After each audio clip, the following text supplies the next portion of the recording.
Hi everybody, welcome to English Digest. I'm Pat. And I'm Erin. So Erin, have you been on the Malkong gondola, right? I have. At some point. Do you get scared by that kind of thing? Or? No, not really. I guess I skied so often when I was a child that that's kind of just a normal thing sort of thing. Yeah. Okay.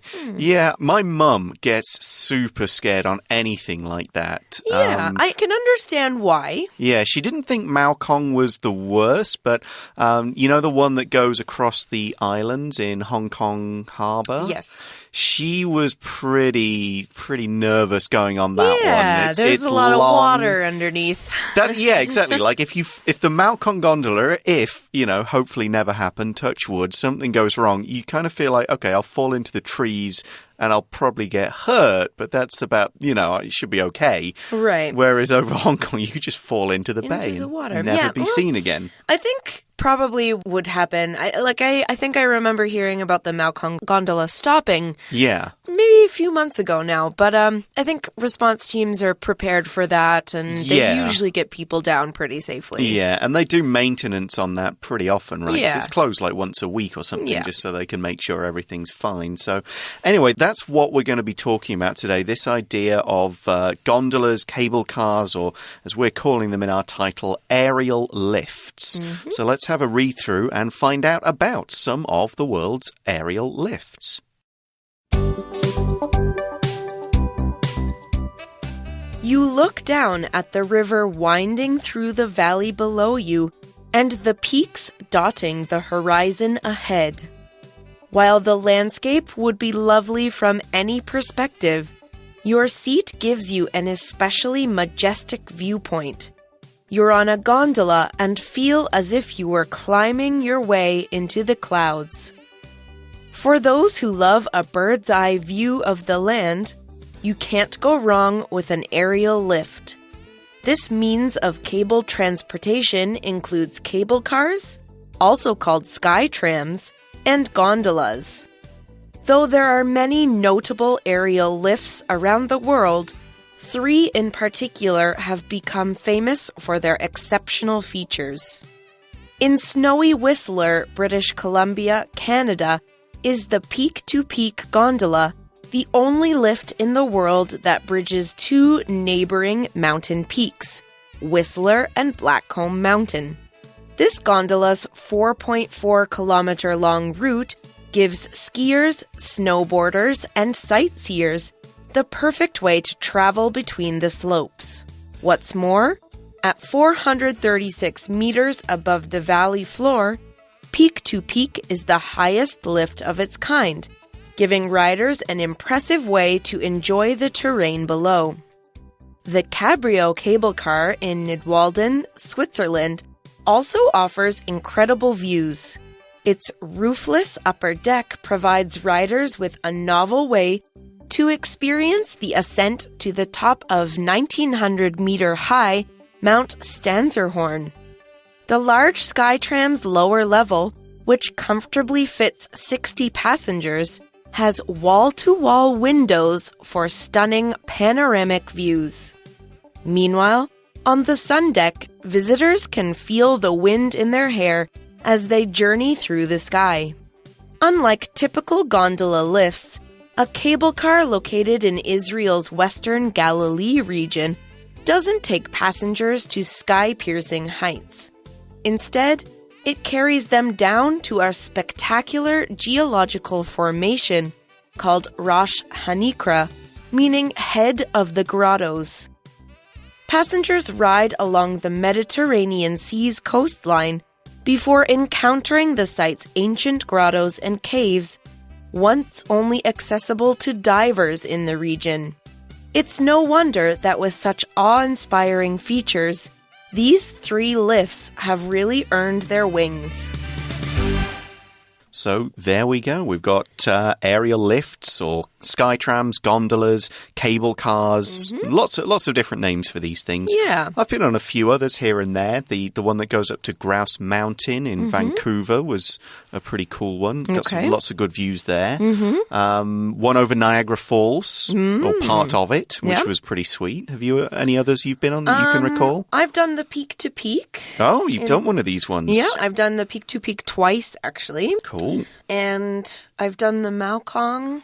I've probably done more, but I can't really think of them off the top of my head. Yeah, that's what I'm thinking. There's maybe one or two more. So anyway, so by aerial lift, that's exactly what we're talking about. Aerial is to do with the air or through the air. It's an adjective. Lift, which, by the way, is what the British call elevators. It lifts something from one place to another. So aerial lift means it's kind of carrying you through the air. It's lifting you up through the air, usually from one lower place to one higher place, although, as we see, that's not always the case. Right. So the first paragraph basically just gives you a description of things you might see, the kind of feelings you might have on these aerial lifts, and you're looking down at a river winding through the valley below.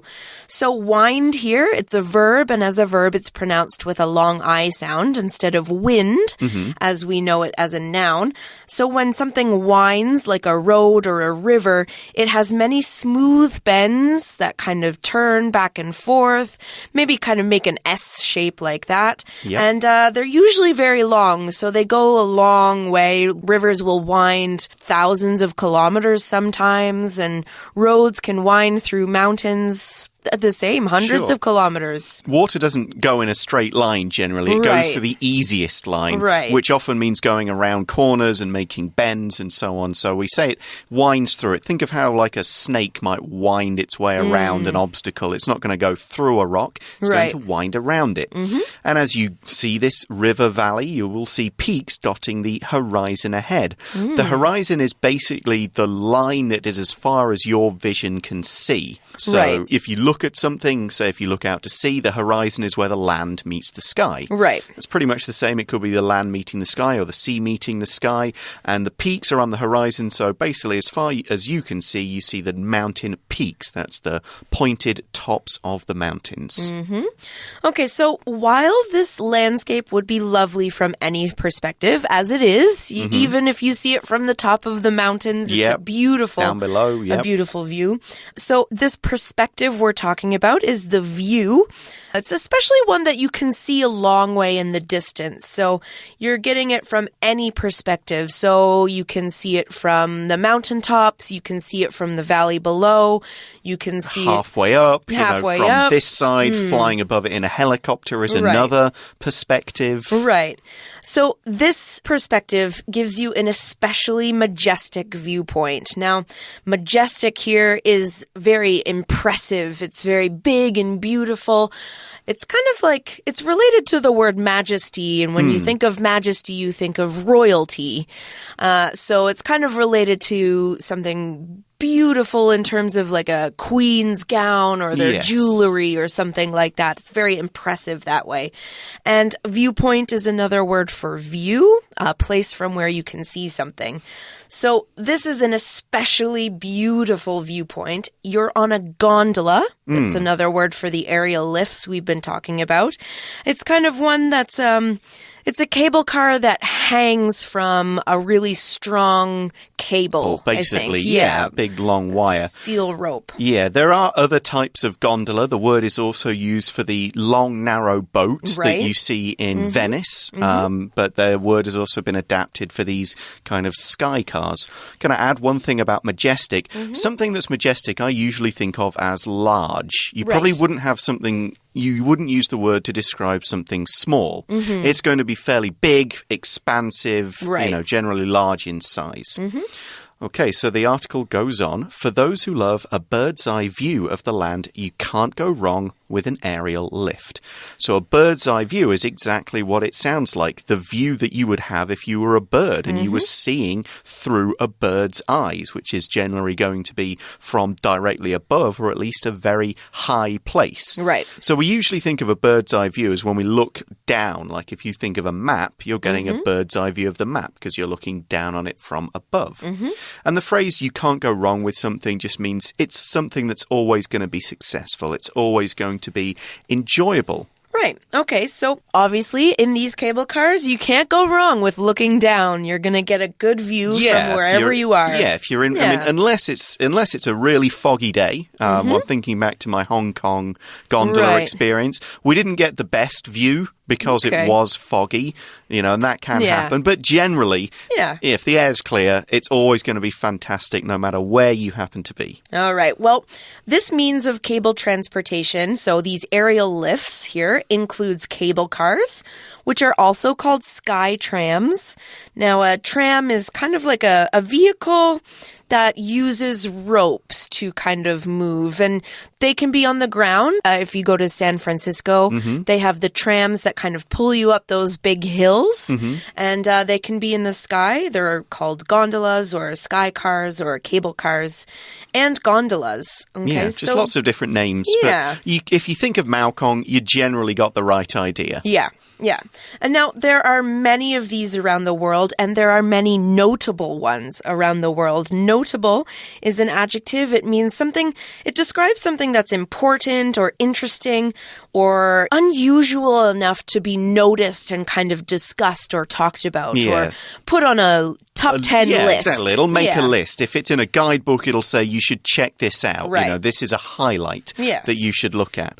And now there are many. We've mentioned a few that aren't in the article, but we're going to talk about 3 in particular that have become famous for their exceptional features. If something is exceptional, it kind of stands out from the main group because of its high quality. It is an exception to the normal. What is normal? It's above or better than or outside that. Right. So these have got exceptional features, stuff, again, that you would put in a guidebook and take the time to go and see. Yeah. And we start out on the one you've been on, in snowy Whistler. So Whistler is a mountain, pretty famous for skiing and snowboarding. Whistler is a mountain and a town. Okay, yes, there we go. My brother spent about 3 or 4 months there one winter a few years ago being a ski bum. Right. Just, good snowboarding and being lazy. Yeah. This is the kind of people you'll find there. Yeah, and that's in British Columbia, Canada, which is the westernmost of the provinces. And so we've got the Peak to Peak gondola, and it's the only lift in the world that bridges 2 neighboring mountain peaks. So unlike Maokong, where it starts kind of at the bottom and goes up to the top, like a lot of others, this one actually goes from one very high mountain to another. To be fair, it also starts at the bottom. Okay. So it starts at the bottom and goes to the top of one, and then it reaches to the other top from there. Yeah. But still, going across from one peak from Whistler to Blackcomb Mountain, that's got to be pretty impressive and quite scary if you're not a fan of heights. Right. Yeah. It's not for the faint of heart. For the people who are kind of afraid of heights or looking down on things far below you. And when the wind blows and you feel you're moving kind of moves around side to side a bit. Yeah. Right. So I just want to point out that we've used the word bridge here as a verb. And it's when we use it that way, it's just to sort of build or form a structure over something. And that's how we get the gap. Yeah, it crosses a gap, and that's why we have the noun form of bridge. And we can also say the verb. It bridges 2 gaps. Okay. Okay, so let's learn more about this impressive gondola. It's 4.4 kilometers long. It has a 4.4 kilometer long route. A route is a way from one place to another. It's how you can travel from one place to another. So say you're traveling from Taipei to Kaohsiung, your route could be the train from Taipei to Kaohsiung that goes all the way down the western coast. Yep. Or you could take a long route through the eastern coast. Yeah, and then across the highway. Across the highway, yeah. Yeah, we should also point out that I believe in American English they would say route. A route. Route. Okay. I believe so, yeah. Neither of us are American, but Americans will say, this is the route we're going to take. Okay. So it's just a difference in pronunciation. Both are fine. Now, this particular route or route, it gives skiers, snowboarders, and sightseers the perfect way to travel between the slopes.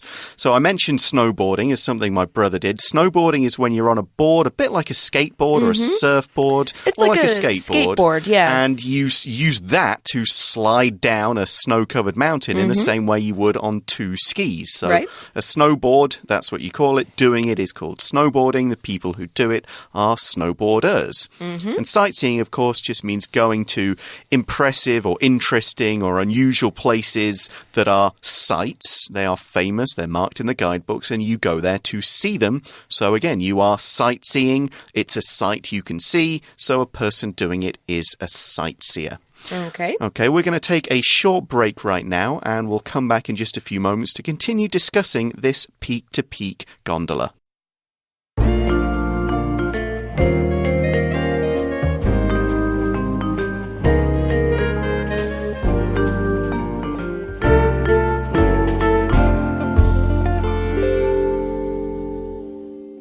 Okay, welcome back. So we're talking about the peak-to-peak in Whistler, Vancouver, or outside of Vancouver in British Columbia. Now, it says here, what's more, at 436 meters above the valley floor. So that's quite tall. That's about 4.36 kilometers there, tall. That's pretty high. Yeah. It's the highest lift of its kind. So you're not going to find anything higher in terms of gondolas than the one in Whistler, BC. Yeah, in terms of above the valley floor and how high you'll be. I guess what it means here, because we'll see another very high one in a moment, but this is the distance between the cable car and the land. Right. So other ones may go actually higher, but they'll be closer in terms of distance to the actual, what would happen if you fell. So this is an actual fall of 436 meters. An impressive bungee jump if you all want to try it. Or I would actually. I would go for that. Okay. All right. Well, because it's so high, it gives riders an impressive way to enjoy the terrain below. Now, one thing I do want to bring up about the peak-to-peak is that I've only visited in the summer. Right. And so, as well as the snowboarders and the skiers that you can see during the winter, during the summer, it's actually one of the best places to mountain bike in the world. Yeah, wow. And it's actually full of mountain bikers and hikers and stuff like that. Campers, probably. And bears. Oh, yeah. Black bears, which you know, if you're lucky, you might actually glimpse, like I did, from the gondola. Wow. And Whistler is very beautiful in the summer. So if you find yourself traveling to Vancouver and you're there in the summer, don't be turned away from Whistler. You can still go up and enjoy the beauty of Whistler during the summer as well.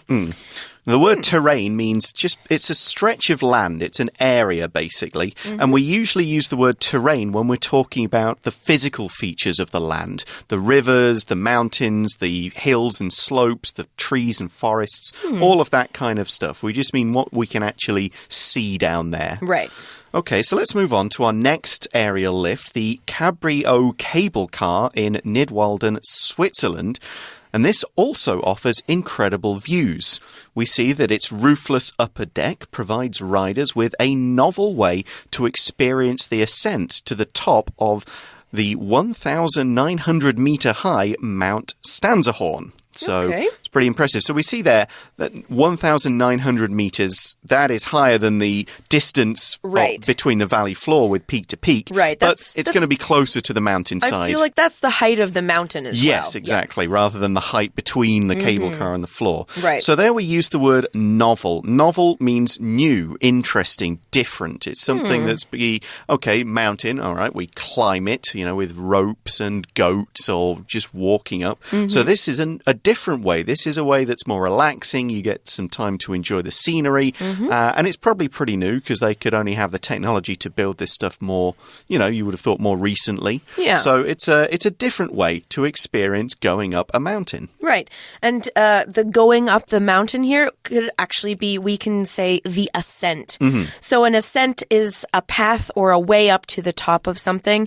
It could be a set of stairs. It could be an elevator. It could be something like that. Or it is the actual act of climbing or moving toward the top of something. Yes, it's got a couple of meanings. And of course, then we can say descent for either the way down or the act of going down. Good. Quick note on numbers there. We saw it's 1,900 meter high.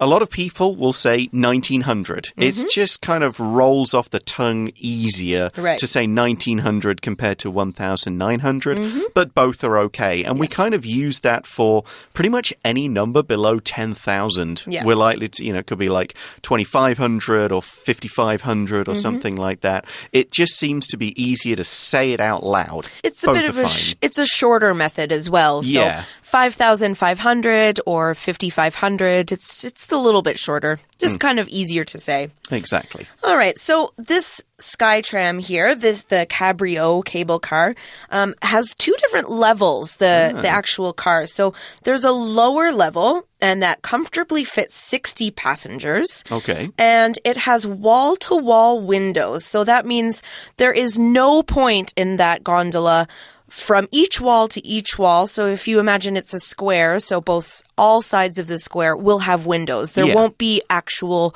like a metal wall or something that you can't see through. Yes. So wall to wall basically means it covers the whole floor area on the walls. The 360 degrees, in fact, which becomes important because we say that gives us stunning panoramic views. Stunning is just means really visually impressive. Once you see it, it kind of makes you stop. It almost stuns you like you've just been hit in the head and you just go, wow.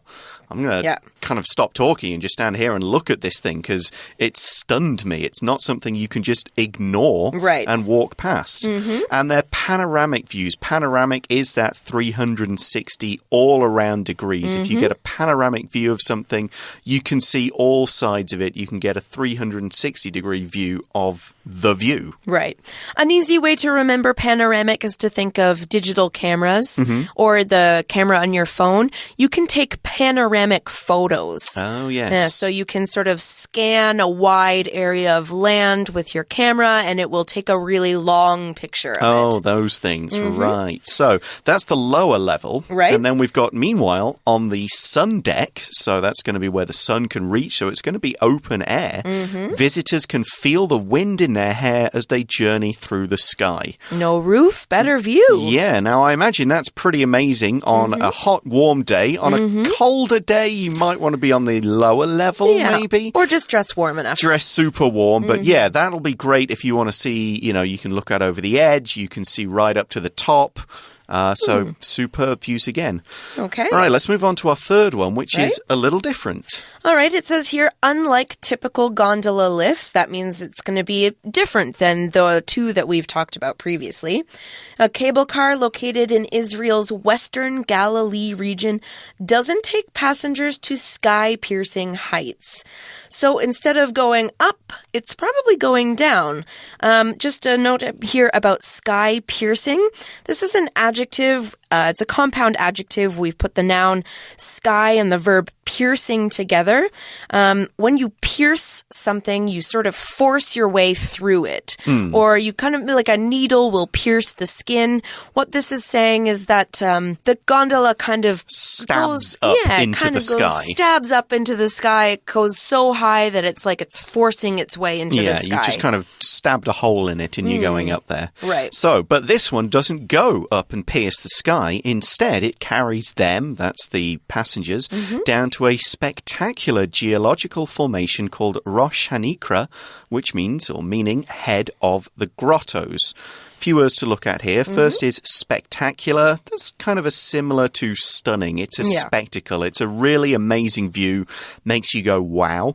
Geological relates to geology, which is the science of stone and stone types and rock formations and things like that. that. So we know it's to do with rocks or caves or different types of things like that. And it's a rock formation.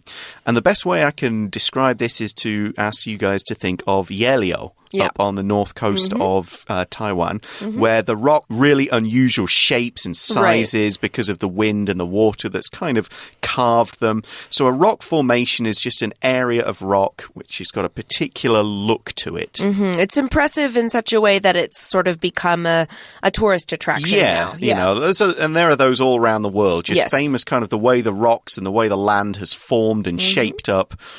It's particularly impressive and beautiful. Right. And this one is called the head of the grottos. Now, a grotto is a small and very kind of lovely, picturesque cave.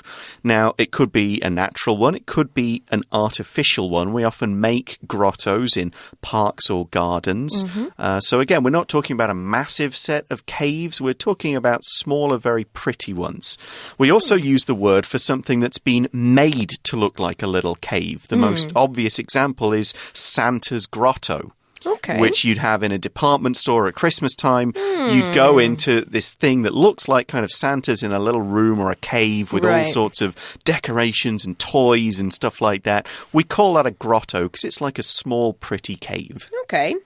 All right. So what you're going to see when you go down in these here is it's pretty interesting. Now, passengers ride along the Mediterranean Sea's coastline. Okay, so you're on this cable car and you're going, I guess you go along the kind of the edge of the water. It's the coastline, so it's where the sea meets the sand, that beach sort of area. Yeah, it could be cliffs. Cliffs can be a coastline. And the Mediterranean Sea, obviously, is just the sea that's kind of surrounded on all sides by Europe and Africa and Asia, the Southwest Asia at least. At its eastern end. Yeah, and it's known for its beautiful beaches and the Greek culture and white sort of white and blue architecture. Yeah. If you think about very Greece pretty, and stuff like that. Yeah, it touches Italy, Spain, North Africa. Mediterranean does mean middle of the earth because I did not know that. That's where it comes from. Yeah, could be a lot of the old cultures around that started around that area. They kind of thought this is the sea in the middle of the world, basically separating all the sort of main cultures as they had discovered and learned about back then. So yeah, and you go along the coastline. And then you encounter the site's ancient grottos and caves, Rashanikra, which we talked about.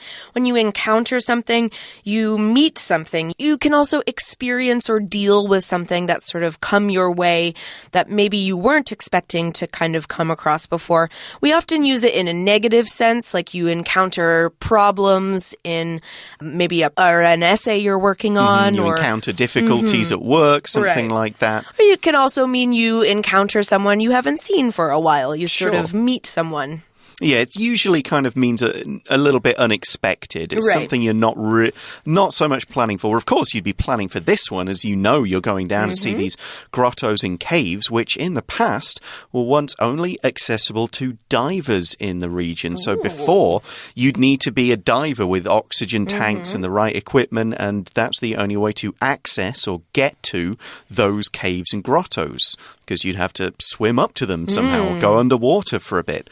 So accessible just means you can get to it. So before this gondola, this sky aerial lift, you could only get to them by diving. Yeah. Now, all of these are obviously incredible, and that's why we end the article here with, it's no wonder that with such awe-inspiring features, these 3 lifts have really earned their wings. Now, a nice little phrase there at the end that we'll get to in a second. Let's look at the adjective awe-inspiring. It's another one of those compound adjectives. So we've got awe, I guess, would be the noun here, and inspiring would be the verb. Now, awe-inspiring is just another way to say it impressive or something that really makes you gaze in wonder. So, wow, that's cool, that kind of thing.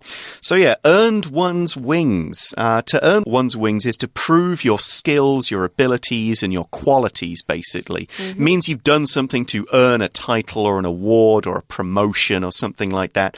It actually comes from the 1940s when wing-shaped badges were awarded to air cadets when they graduated. So So if they passed all the tests and became pilots, they would get this little wing badge, so they would earn their wings. Yeah, and you can still see pilots with them. Just check out their uniforms. Yeah. They've got wings on their uniforms. Absolutely. So there we go. That's our 3 interesting aerial lifts. There are plenty more around the world to check out, including the Malkong Gondola right here in Taipei. So I hope you've enjoyed that. And that's all the time we have for today. Thanks for listening. For English Digest, I'm Pat. And I'm Erin. Bye-bye. Bye-bye.